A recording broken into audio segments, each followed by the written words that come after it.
Alright, Shalom. Call all your how about Shem Shah. Shalom to the look.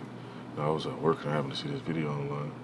And this guy, got a guy, Jason A, he be posting these different little videos. And I was just checking it out.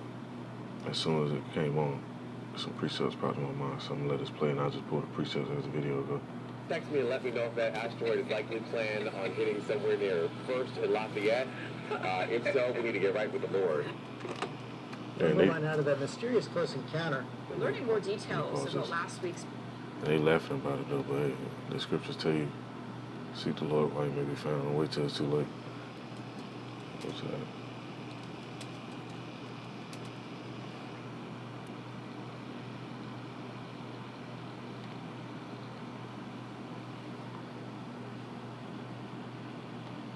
In the book of Isaiah chapter 55 verse 6, it says, seek ye the Lord while he may be found. Call ye upon him while he is near. And he's near now. Now, don't be one of the ones that be like this. Let me go to this precept. On this in the book of Proverbs, if I'm mistaken. That shit get all bad, then you want to call him.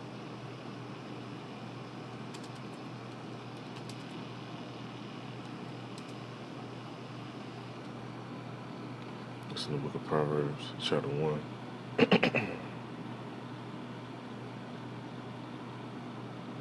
Let's load up now on the both sides.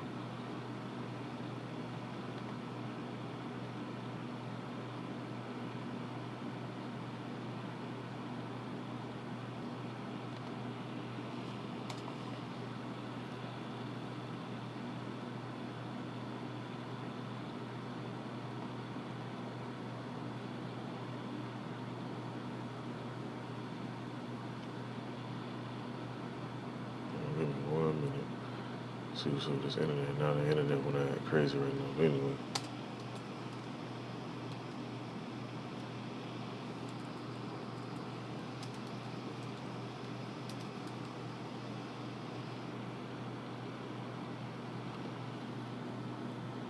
Alright, here we go. It's the book of Proverbs, chapter 1, verse 24. It says,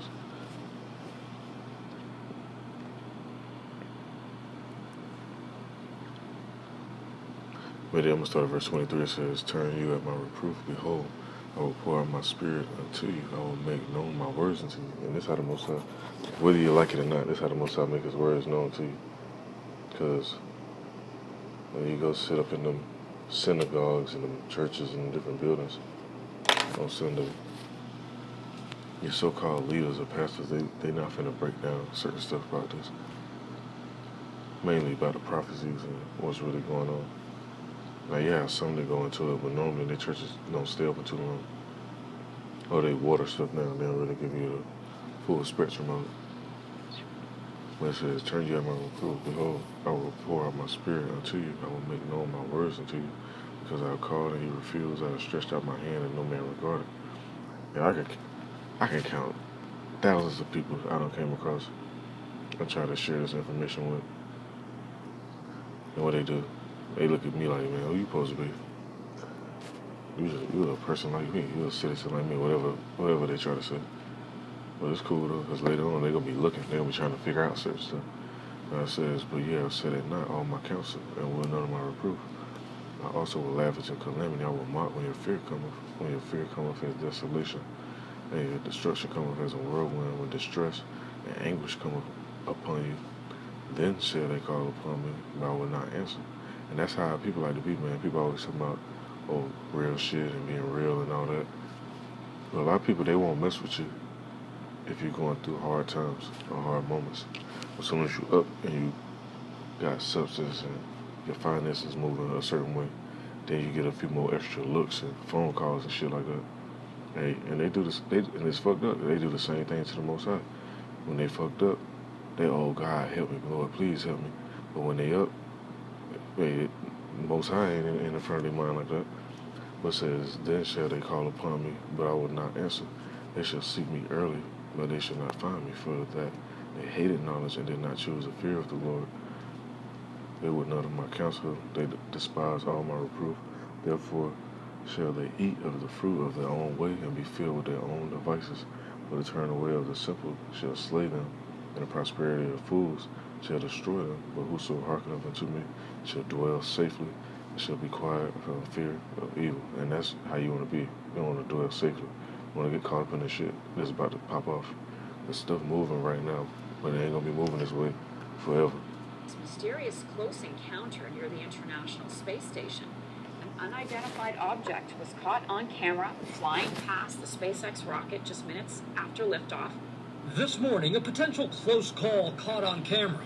A mysterious object captured on tape flying very close to the SpaceX Crew Dragon just 12 minutes after the astronauts left planet Earth Friday morning. See, a few things popped in my mind when I heard this too. I say this, the SpaceX Dragon. Let me run that back, make sure I'm saying the correct name the correct way. Run that back. 12 minutes after the astronauts left planet Earth Friday, after the astronauts Crew Dragon captured on tape flying very close to the SpaceX Crew Dragon just 12 minutes after the astronauts left planet Earth Friday morning. Okay, now the main precept that part of my mind is in the book of Revelation. It's going to talk about the dragon. It says,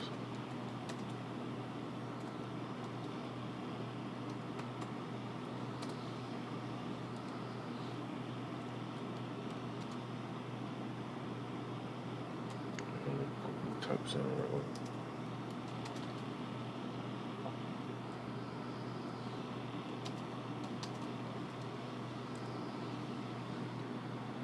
It's in the book of Revelation, chapter 12. And see, man, the Most High lines stuff up perfectly. Just if you really paying attention, you'll see it. If you paying attention, looking at stuff from the spiritual aspect, and not just, oh, it's just they up there hovering over the earth and something just flew by or something like that. He said two main names that stand out. This morning, a potential close call caught on camera. A mysterious object captured on tape flying very close to the SpaceX Crew Dragon just 12 minutes after... Right at 12 minutes, huh? Now in Revelation chapter 12, verse 7, it said, and there was a war in heaven. Michael and his angels fought against the dragon, and the dragon fought and his angels. And this was going to happen, man. And Esau knew this. That's why they keep going up in the damn space. One reason why they try to escape, and another reason they actually try to set up weaponry up there to try to fight, because the top elites, they know about prophecy, they know about the prophets, they know about all the history, they know about the artifacts, they know who is who, they got the records, they know the names, they know all this shit. But most average people, they don't look into this and think highly of it. They think it's something minute, so to speak, and it's really not. I'm gonna let this play some more. After the astronauts left planet Earth Friday morning, part of the Falcon 9 rocket separates from the Dragon. That's when some kind of object flies between the two. Take a closer look and slow. We've got some truly incredible pictures of the first supermoon of 2021. Look, the moon is not giving us normal service, it's giving us super service at the moment. There's a supermoon in view, so it looks larger and brighter than it would normally.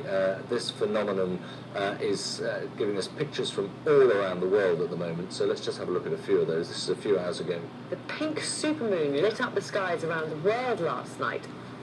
It's also seen in many other places around the world. These pictures come from Venezuela. And earlier, the supermoon was also seen in Australia. Now, why is this happening? Let me go to this precept. Go to this real quick.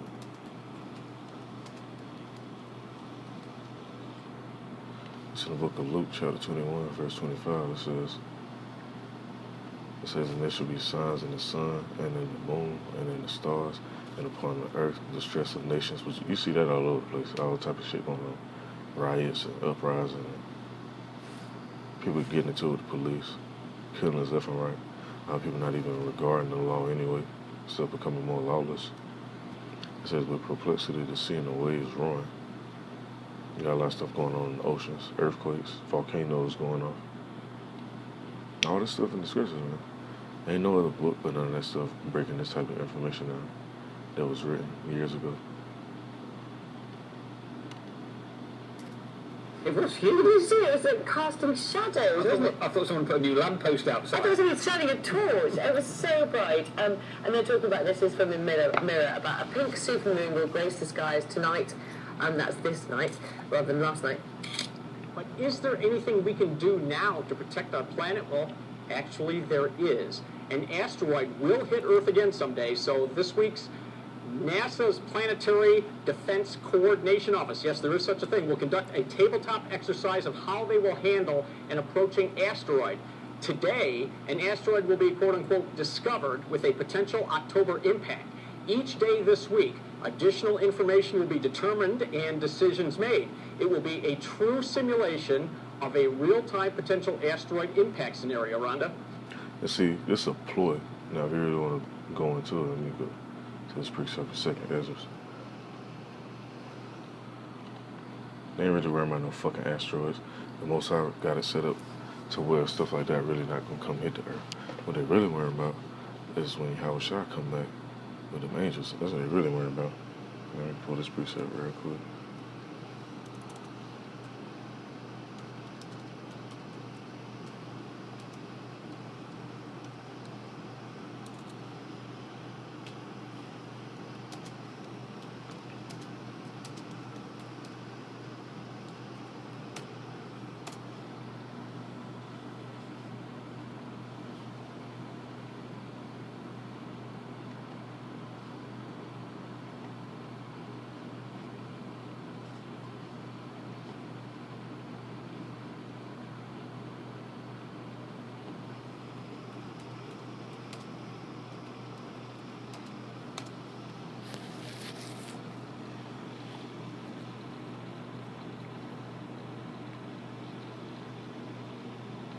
The internet went more crazy now.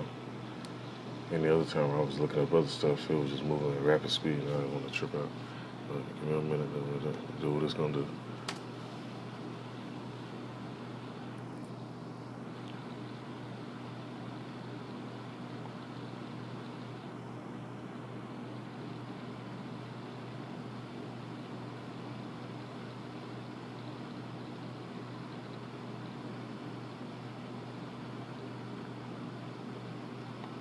Alright, so the book of 2nd Ezra, chapter 13. I'm gonna read on down. I'm gonna start at verse 3. It says, "And I beheld, and lo, that man waxed strong with thousands of heaven." Talk about Yahweh Shah and the angels, which Yahweh is sending Yahweh Shah back with the angels to deliver the elect and to bring judgment on the earth. It says, when he turned his countenance to look, all the things that trembled that were seen under him, and whatsoever the voice went out of his mouth, all they that burned heard his voice, like as the earth filleth when it filleth the fire. And after this I beheld, and lo, there was gathered together a multitude of men out of number from the four winds of heaven to subdue the man that came out of the sea. And the sea ain't talking about the actual ocean, the Atlantic Ocean, the Pacific Ocean is talking about from outer space.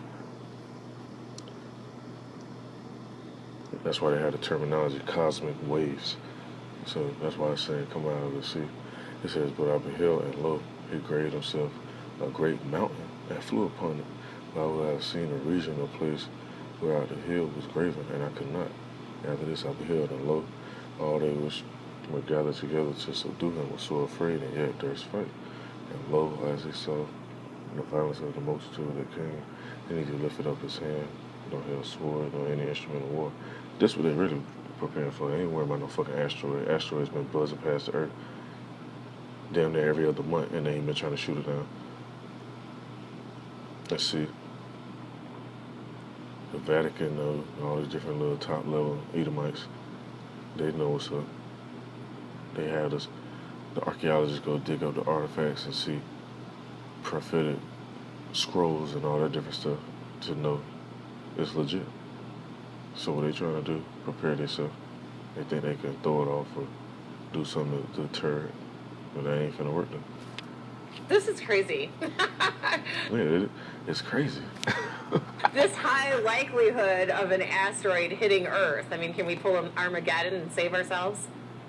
Well, we are actually going to find out soon, because later this year, NASA is going to launch a project called DART, which stands for Double Asteroid Redirection Test, and that's going to impact the asteroid Dimorphos in the fall of 2022, and that's with the intention of changing its orbit in space. And let's hope it works, because that would be our one chance to save ourselves if one of those things is coming toward us.